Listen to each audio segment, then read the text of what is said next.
Hello there, Dew in the Morning. This is Derived Energy. I'm making a video response to your video, Antinatalism, What the Fuck. I've become an antinatalist for a while. And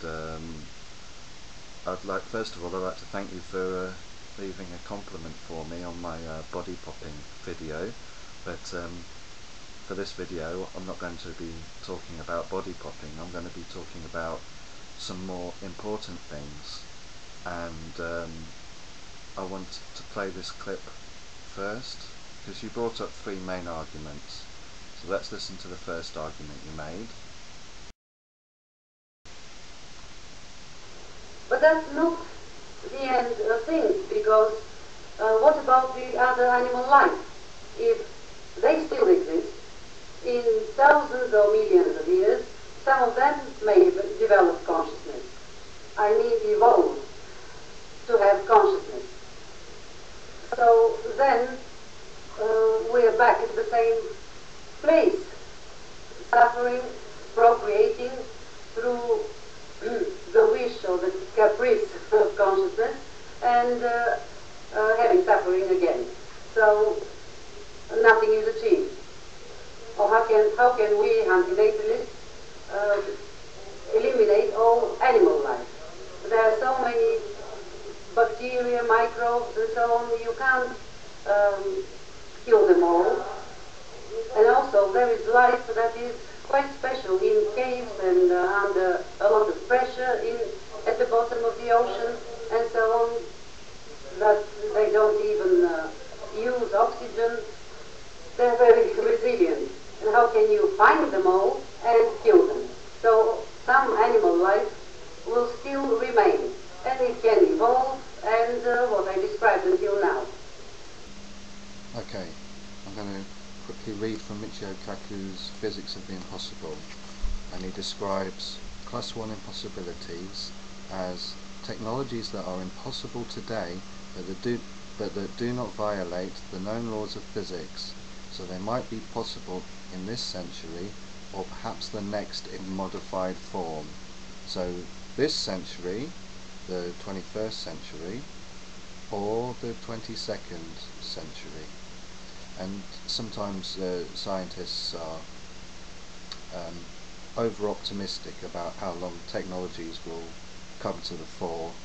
Ray Kurzweil is a particular example of this. But even so, we're talking 1, 2, 3, 400 years. You know, that's realistic, according to Michio Kaku. And he says the Death Star is a colossal weapon the size of an entire moon.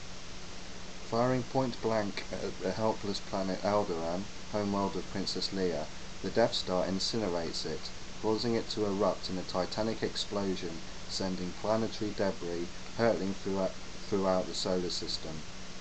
Okay. Although this may be difficult to believe, the fact is there is no physical limit to the amount of raw energy that can be crammed onto a light beam. There is no law of physics preventing the creation of a Death Star. In fact, planet-busting beams of gamma radiation exist in nature. The titanic burst of radiation from a distant gamma-ray burster in deep space creates an explosion second only to the Big Bang itself. Any planet unfortunate enough to be within the crosshairs of a gamma-ray burster will indeed be fried or blown to bits. Okay, so let's watch this Star Wars clip to see what happens to the planet Alderaan and whether any bacteria might survive after it's been blown to bits.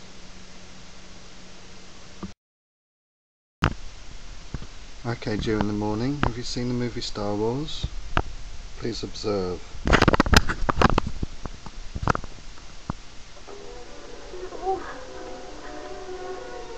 Commence primary ignition.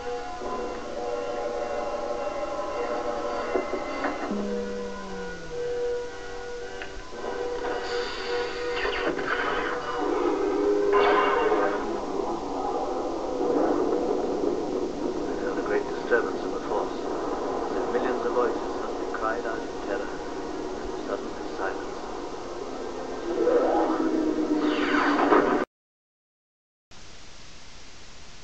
Okay, let's listen to your second main argument in your video against antinatalism. And even if you can, in some ways, eliminate all life on Earth so that it can't evolve consciousness, then can you be sure that in other planets a life doesn't arise, or on Earth, after you have eliminated all life? It has happened already. It has happened before. Because life can arise again, and after millions, billions of years, if many evolve some kind of consciousness, and you're back at the same place with consciousness and suffering. The only thing to do then is to blast the whole universe, so that you don't, so that life cannot arise and evolve again. Okay, life out there in the universe. I mean, we could talk about the Drake equation until the cows come home, but the fact of the matter is, in the whole entire history of mankind up to date, there hasn't been one single empirically verified instance of mankind encountering any alien civilizations, despite our best efforts to try to contact them, no doubt to tell them how great we are. I mean, we even sent like a little space shuttle thing, you know, with a placard with a picture of a man and a woman on it, and some music, some music that was made on planet Earth, you know, thinking that maybe they'll just think, ooh, human beings are really cool and trendy. But, you know, there hasn't been one single documented case of that, you know, and I think that's telling us a lot. That's telling us that if there is life out there, and I'm not at all willing to grant that 100% certainty, then it's an extremely rare event, because otherwise we would have become aware of their presence, you know.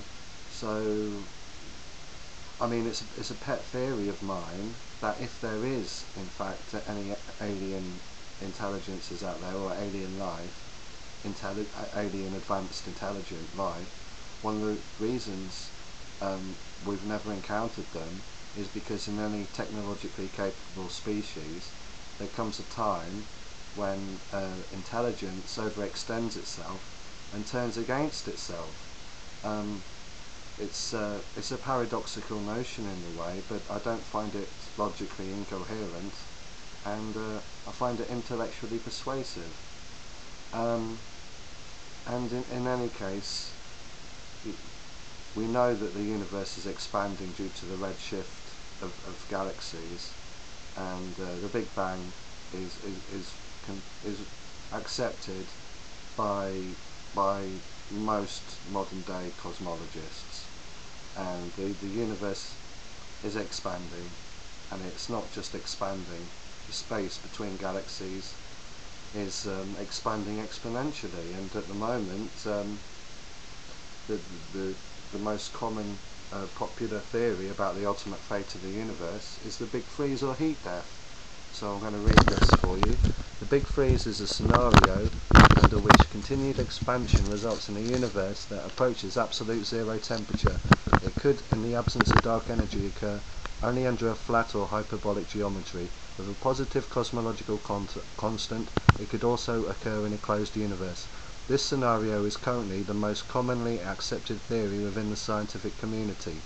A related scenario is heat death, which states that the universe goes to a state of maximum entropy in which everything is evenly distributed and there are no gradients which are needed to sustain information processing, one form of which is life.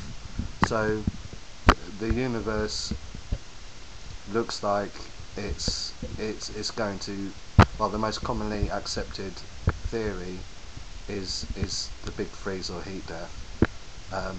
So that would be where to hedge the bets, I think. And you know, we can see therefore that life in the universe is most likely finite, because you know, if we have a heat death, then there's not going to be any life, you know. So I think we should you know, call it a day with this life thing, which I know you love, because you say on your web page, on your YouTube channel page, you know, you love life, you know. And I think when you make statements like that, then you shouldn't just make a blanket statement. I mean, when you say I love life, do you mean life generally? You like everything about it? You like the pain and the suffering and the fact that people and animals die? I mean, you say you're an atheist, so therefore I assume you accept that the universe is meaningless, ultimately. And I mean, I would never say something like I love life. I'd say I love some aspects of life, but I detest and hate other aspects of life. You know, I don't like myself suffering. I don't like to see other people suffering. I don't like the fact that animals suffer. You know, so to say I love life, it's just, whose life? Your life? People's lives? All the life that's going on this planet? You know, and of course there's the Benatalian asymmetry. You know, I mean, 3.7 billion years ago, life got kick-started on this planet, and it was a horrid event. There was absolutely no need for abiogenesis to occur. You know, everything was fine the way it was, like Mars is now, like Mars has been for billions of years. There was no deprivation of happiness or pleasant mental states, and there was no pain or suffering. And now look at the state of the planet. Look how all the pain and suffering and death, you know, on this rotating compost heap is just absolutely, utterly staggering. So to say that you love life and you don't lament the fact that abiogenesis occurred 3.7 billion years ago is something that I just cannot empathise with. That point of view. I mean, it's just monstrous. It was just something that unfortunately happened, and for no purpose, and the human race hasn't woken up to the fact that, you know, life is a net loss game, and you know, it's truly horrific.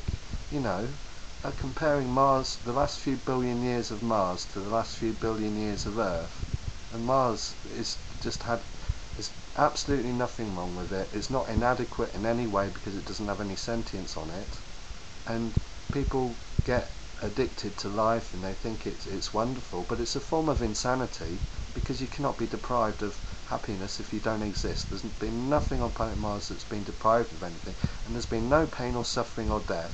And now look at the history of planet Earth. It's just sickening. So to say I love life makes me feel that you're emotionally attached to the notion of life in a way that is clouding your ability to make objective and rational comments about the value of life and the consequences of life springing up 3.7 billion years ago on the surface of this planet. Okay, Joe in the morning, I don't get this argument that because there may, note the word may, because there may be life, sentient life, elsewhere in the universe, that means we have a moral obligation to explore into space and to verify whether there is in fact sentient life out there, so that we can end suffering in the universe. You know, I don't see why we have a moral obligation to do that, because as far as we know, we are alone in the universe, so we may be going on a wild goose chase if we cite it as our mission to render the universe inhabitable, when there's a good chance that and it looks quite likely that the universe is going to end in a big freeze or a heat death in the future, anyway, and it's like gesturing at the possibility that there might be pain and suffering going on elsewhere in the universe, and just shrugging your shoulder and saying, well, it's going on there, so it'll always be there. So we're not going to prevent suffering happening on this planet. We're just going to try to reduce suffering on this planet. I mean, it just doesn't make sense. It's like, so I've got a picture here, okay? There's an X there. This represents all the pain and suffering that is being experienced in the universe. And for this argument, I'm going to assume that the universe is finite. So the amount of suffering in the universe is a finite number, marked by X. Now, if we destroy the planet Earth with animals on it, after we've voluntarily discontinued the human race, then that will be a reduction in the pain and suffering in the universe, denoted by N. So the actual equation is less than X. So we've reduced suffering in the world, in the universe rather. We've reduced suffering in the world because there's an unknown amount here.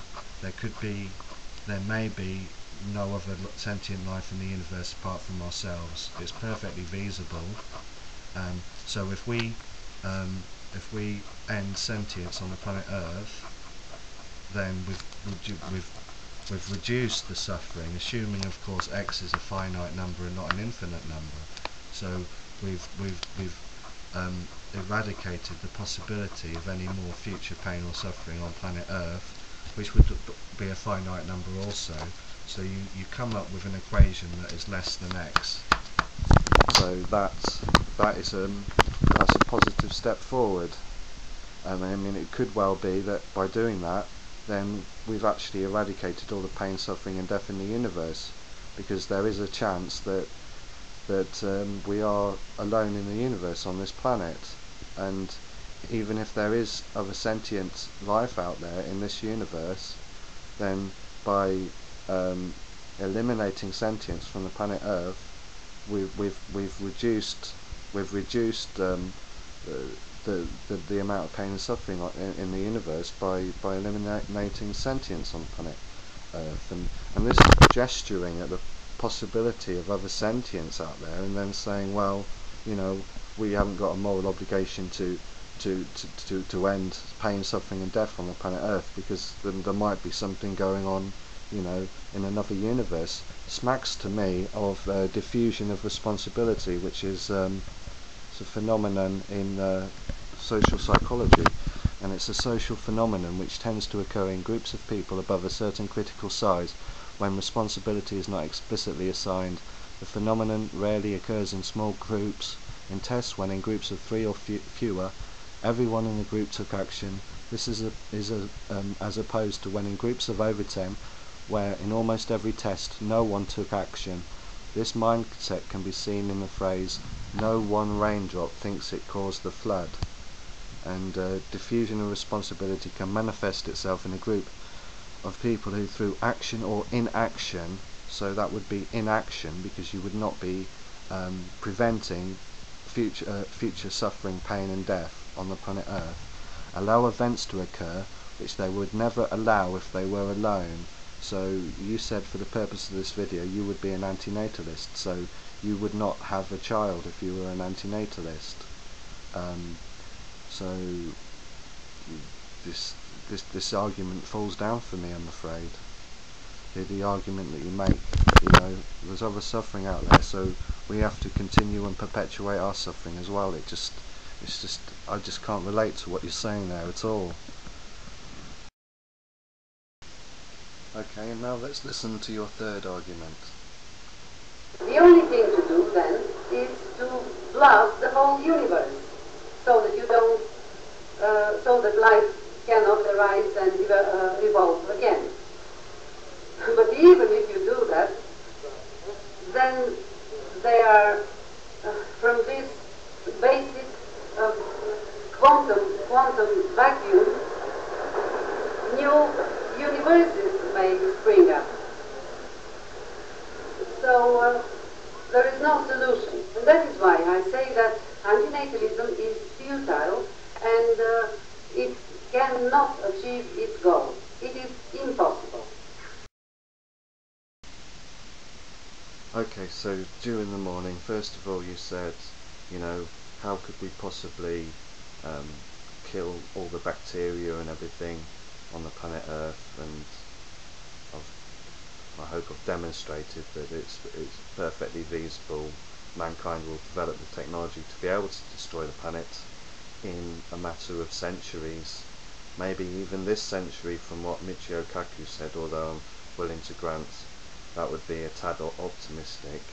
And then you've gestured at other suffering going on in this universe and said, well, that's going on there, so we don't have a moral obligation to end and prevent all future pain, suffering and death on this planet because it's going on there.